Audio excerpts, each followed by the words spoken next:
How long did you spend working on your resume? 10 to 15 minutes? Well, hopefully longer than that. What about a day or maybe a week tweaking it and getting it just right? That's a lot of time invested in your resume. Now, what if I told you your resume only has 6 seconds to impress a recruiter?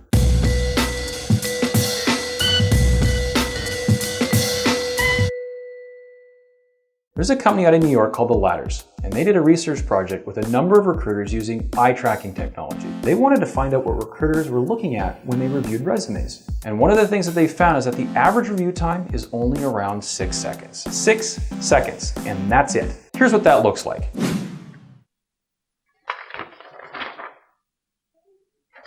Next. So how come recruiters and hiring managers only need 6 seconds to review a resume? Well, it all comes down to specifically what they're looking for. When we look at the eye tracking from the study, we can see exactly where the recruiters and hiring managers are looking. They start with your name, then they move straight to the company you work for and the position that you held there. Immediately after that is the previous company that you worked for, followed by your title, followed by the dates that you worked for those organizations, and lastly, your education. So what does this path across your resume tell us? Well, it says that recruiters and hiring managers initially focus more on the places you've worked for rather than your skills. Now this seems unfair, doesn't it? Your resume is supposed to be about you and what you can do. And while that's correct, what we need to remember is that recruiters and hiring managers are reviewing stacks of resumes every day. They don't have time to go through resumes in great detail. And if you don't have the information that they're looking for clearly laid out after those first 6 seconds, they're moving on to the next candidate.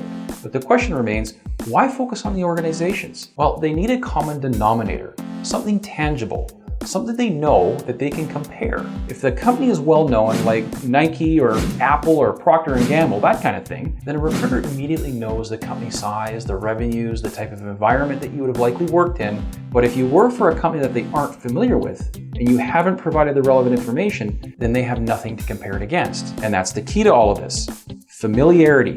For your resume to have the best chance of getting past the 6 second mark, a recruiter needs to become familiar with the organizations you work for right away. So what are we going to do to impress in only 6 seconds? We want to make the recruiters familiar with your resume as quickly as possible. And how we do that is by outlining the details of the organizations you've worked for, quantifying the business that they're in, the revenues, and how many employees that they have. And this is important as it gives recruiters context for the types of environments that you would have likely worked in, and now they can quickly assess if they should continue reading. When writing your resume, you need to remember that structure and clearly outlining key information is more important than formatting or picking fonts. If important details aren't easy to find, anyone reading your resume isn't going to care about how good it looks. Make it as easy as possible for anyone looking at your resume to find what they need quickly and efficiently, and you'll have a resume that will impress in 6 seconds or less. Be sure to subscribe to the Career Cafe below, share this video, and follow us on Facebook and LinkedIn. Thanks for watching.